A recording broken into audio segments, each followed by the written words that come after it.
尔登法环：黑夜君临》这个游戏，尤其是刚发售那会儿，没能让所有人满意，但它其实是 From Software 公司内部的一次有意识的低成本实验。目的是为了锻炼新人制作人，让除了宫崎英高以外的团队成员也能独当一面，而很多大型游戏公司是没有这样的机会的。对于他们来说，这样试错的机会更像是一种奢侈品。他们的每一部作品都被高成本和高预期所绑架，每一部作品都是那种绝对不能失败的项目，根本容不下哪怕一点点小小的冒险。所以他们的游戏一成不变，没有创意。与此同时，通货膨胀让生活成本快速增长，让玩家对于游戏购买更加谨慎。可偏偏都这样了，这些大厂首先想到的不是提高自己的游戏质量以增加竞争力，而是想着跟风一起涨价。更过分的是，他们开始将原本完整的游戏本体拆分成单独销售的 DLC， 在游戏中加入越来越夸张且一点也不微的微交易内容。而游戏的预购奖励、豪华版、典藏版也早已成为了行业的常态。面对这些层出不穷的收割手段和越来越高的售价，玩家们不仅感到疲惫，甚至逐渐对 3A 游戏失去热情。这一切的根源确实是开发成本变高了，没错，但更准确的说，这是他们这些大厂的咎由自取。他们老早就抛弃了核心玩家，背离了最初的受众，痴迷于不切实际的扩张，而盲目的追求增长，为了讨好市场、讨好资本，不断的压榨消费者，结果反而得不偿失。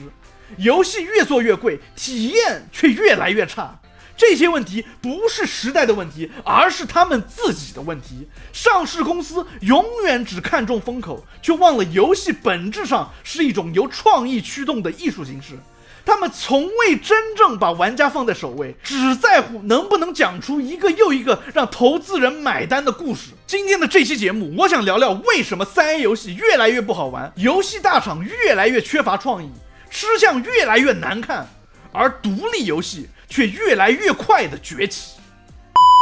大家好，欢迎来到第9频道，我是老九，在这里我们一起剖析第9艺术的真谛。你知道吗？严格来说，《博德之门3》其实只是一款独立游戏，虽然它的品质出众，但却是由拉瑞安这家中型工作室独立开发的。它既没有传统3A 游戏那样巨额的发行商资金支持，也不属于典型的商业主导模式。然而，这款游戏过硬的品质却让很多人误以为它是一款3A 游戏。但是反观那些真正的3A 游戏大厂，情况却往往恰恰相反。为什么微交易越来越多，游戏价格越来越贵呢？一部分原因确实是他们的贪婪，但是更重要的是因为他们的组织架构的臃肿程度已经让他们无以为继。游戏大厂招了太多没有必要的员工，很多所谓的开发者根本就不玩游戏，甚至讨厌玩家。在这些公司里，那些做 marketing 的、做 PR 的和效率低下的中层管理，他们招了一大堆，核心做游戏的开发者却根本没有几个人。过多的扩大团队就像一些失败的创业者，自己的核心竞争力什么都还没有呢，形式主义先给你拉满，这个部门那个小组的是让自己看上去更专业了，但是真正重要的东西却被完全忽视。就比如暗黑4的开发团队超过9000人，而他自家的60级魔兽世界却只用了40个人开发。然而这两个游戏能放在一起对比吗？不能。暗黑4给60级魔兽世界提鞋都不配。在大厂，一个决定从发起到执行，需要穿过层层叠叠的管理层、PR 部门，各种各样的限制，让游戏开发者无法立刻执行自己的想法。而且大多数的3A 游戏玩家都是男性，他们偏偏却要在里面放满政治正确的东西。那些真正理解他们受众的员工也不敢发声，因为他们一旦发声，就会被贴上歧视的帽子。欧美工作室的这种乱象已经成为了大多数人不敢拆穿的皇帝新衣。然后再说说 marketing 就更蠢了。一部3A 游戏的宣发，有的时候比游戏开发本身还要贵。但是现在，其实只要你的游戏是好玩的，在如今这个玩家口碑传播越来越快的互联网时代，你根本就不会缺少受众。这些做 marketing 的根本就是在做无用功。当你在地铁站看到巨幅的 COD 广告，在购物中心看到那些循环播放的 2K 篮球的宣传片的时候，其实就是他们试图在用漂亮的包装掩饰他们产品的平庸。说到平庸啊，像星球大战亡命之徒这个游戏还没上线的时候就猴急的叫你各种预购啊，什么3天抢先玩啊，什么解锁独占造型，游戏都还没有发售啊，季票预定的选项都已经堂而皇之的摆在台面上了。再比如前段时间嘲讽玩家没有80美元就玩不起游戏，不是真粉丝的那个无主之地4，它确实标准版没有卖你80美元，但是现在你去看它的游戏预购，什么豪华版、超级豪华版、黄金同捆包，什么光辉荣耀包 ，What the fuck man? What the fuck is this? What the fuck?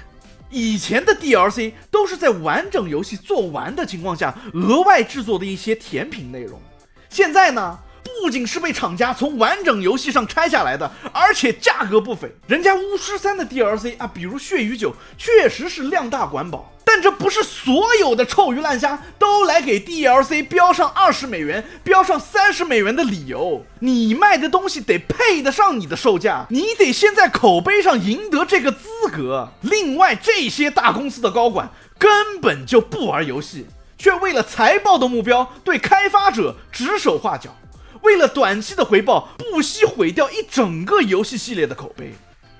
我们玩家也不是傻子啦，一个游戏好不好玩，玩家们会去看 Steam 的评测，会去看那些真正独立的自媒体。现在的游戏不需要庞大的市场团队，而是好游戏才值得更好的市场团队。很多大厂根本就是本末倒置，而且游戏最重要的一点不是画面好不好看，也不是它能不能推动什么社会议题，而是游戏本身的机制好不好玩。游戏的 gameplay， 游戏的玩法才是一切的基础。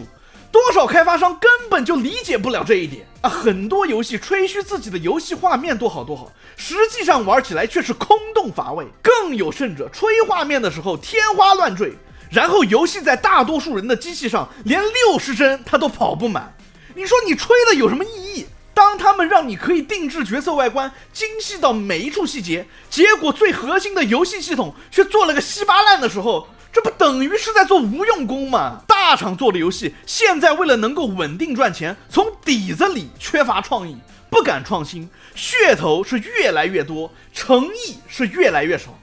之前口罩时代造就了游戏产业的爆发，所有的资金都源源不断的流向这里，所有的游戏公司都在想方设法的扩大团队，扩大受众。但是现在这个泡泡已经破了，口罩时代吸引进来的那批原本不怎么玩游戏的额外用户，如今也陆陆续续的流失，而这些大厂们正在为自己背叛核心玩家群体的决定付出代价。这就是为什么你会看到裁员的新闻一条接着一条。而且说到裁员啊，不知道从什么时候开始，这个行业变得如此极端，如此的 extreme。每一款3A 游戏啊，都像是一场超级豪赌，要么孤注一掷，把所有的资金和人力压上，让开发团队承受巨大的压力，不成功就等着被裁员；要么干脆不投入任何资源，随随便便搞个重制版复原一下市场，既不花心思也不承担风险。整个行业几乎没有任何中间地带，就像我开头提到的黑夜君临 ，From Software 用它来锻炼新人，是因为他们愿意留出试错的空间，他们敢于承认这可能不是完美的产品，但这个游戏对于团队的未来发展是至关重要的。我靠，宫崎老贼简直是身处大气层，而很多大厂却完全做不到这一点。他们的每一款游戏都背负着沉重的投资回报压力，一次小小的失败都可能引发高层的大换血，而他们做的游戏呢，在各方面都必须变得很安全，创意的空间被严重压缩，只能死守那些曾经奏效的模板和套路。而这就是为什么独立游戏正在迅速崛起。独立游戏和2A 游戏的市场正在以越来越快的速度飞速发展。小型游戏公司和独立开发者这几年取得了爆炸性的成功。而这些成功的背后，每一个案例都在无声地告诉你这些游戏大厂的效率有多低，资源的使用有多么的浪费，创意有多么的死板和过时。事实证明，做出一款好玩的游戏根本不需要投入海量的资源，也不需要庞大的人力物力。在如今游戏制作工具日益普及的情况下，3A 大厂的那些所谓的高端面具正在被一层一层的撕下。随着网络速度越来越快，个人电脑性能越来越强，游戏开发的知识也越来越容易的被获取，更多非专业的开发者正在加入到这个行业中来。他们可能没有传统的科班背景，却凭借热情与创意做出了许多令人惊艳的作品。在过去，如果你想要卖游戏你必须找发行商付授权费，还要挤进实体商店的货架。而现在有了像 Steam 这样的平台，这些门槛被彻底的打破。独立游戏现在获得的曝光量和3A 游戏比起来，其实已经没有那么悬殊了。而非专业开发者也并没有因为专业不够而做出不好玩的游戏。事实上，如今的2A 游戏和独立游戏市场反而是创意最旺盛的领域之一。是的，我知道很多独立游戏依然会死，而且往往是在几乎没有什么曝光的情况下死得很快。但这并不影响另一个更重要的事实，那就是现在真正有品质的独立游戏正在越来越多的被玩家发现，并且玩家是心甘情愿的为他们掏钱。这种现象是以前从未出现过的。玩家与开发者之间的距离正在以前所未有的方式被快速的缩短。做出一款好游戏不需要什么认证，不需要什么文凭，更不需要大厂的背景。真正需要的是热爱，是激情，是理解玩家的那份诚意。这种精神其实并不新鲜，游戏这个行业从诞生之初就有这个特质。可惜的是，在如今的大厂体制下，光靠热情远远不够，你考虑的东西太多，流程太复杂，最终很多想法都会被现实磨平。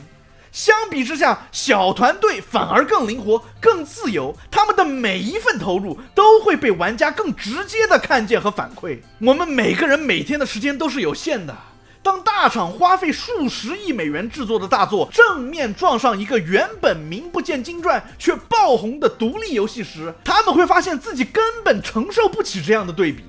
就像我在上一段提到的拉瑞安，他们能够自信地说出我们不卖 DLC， 我们不搞微交易，是因为他们在经济上可以承受，因为他们的高管是真正的游戏玩家，而不是为了财报就会亲手毁掉游戏的无情资本。他们知道即使不靠这些套路，工作室依然可以活得很好。而且独立游戏它卖的也便宜啊，一款 3A 大作的价格往往足够你买2到3款2A 或者是独立游戏了。更重要的是，这些游戏的实际游玩时长往往比那些所谓的 3A 大作还要长上很多。为什么呢？因为他们是真的好玩啊。而且不仅是 3A 游戏的售价本身可以买2到3个独立游戏，他们在制作成本上的差距也是一个道理啊。以前看到一个观点，说是如果把一款 3A 游戏的预算平均分配到几款 2A 游戏或者是独立游戏，其回报一定比孤注一掷只做一个 3A 游戏要高得多。现在看来，这个观点正在被反复验证，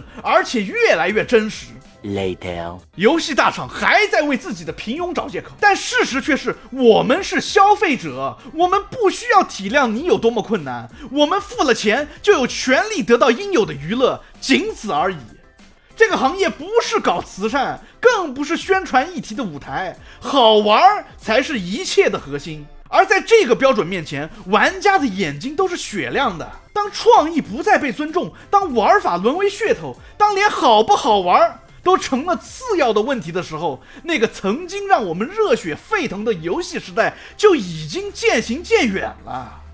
这个行业的希望现在并不在那些高楼大厦的会议室里，而是在那些身处世界各地在自己房间里创作的独立的开发者手中。他们不靠资本的支撑，不依赖话术的包装，只靠一腔热爱，重新告诉我们游戏原本该有的样子。这就是为什么我们要继续支持好作品，支持那些有想法、有热情，把玩家放在首位的创作者。未来的游戏世界，它的市场可能不会变得更大，但它一定可以变得更加纯粹。Anyways， 欢迎收看第9频道，感谢大家的陪伴。如果你也有对3A 游戏产业的看法，欢迎在评论区分享，也别忘了订阅、关注、点赞、收藏。我们下期见 ，Peace。这特好 I don't give a damn。我天，我觉得我是帮你省了100万，天哪，特好特好，你看你自己看。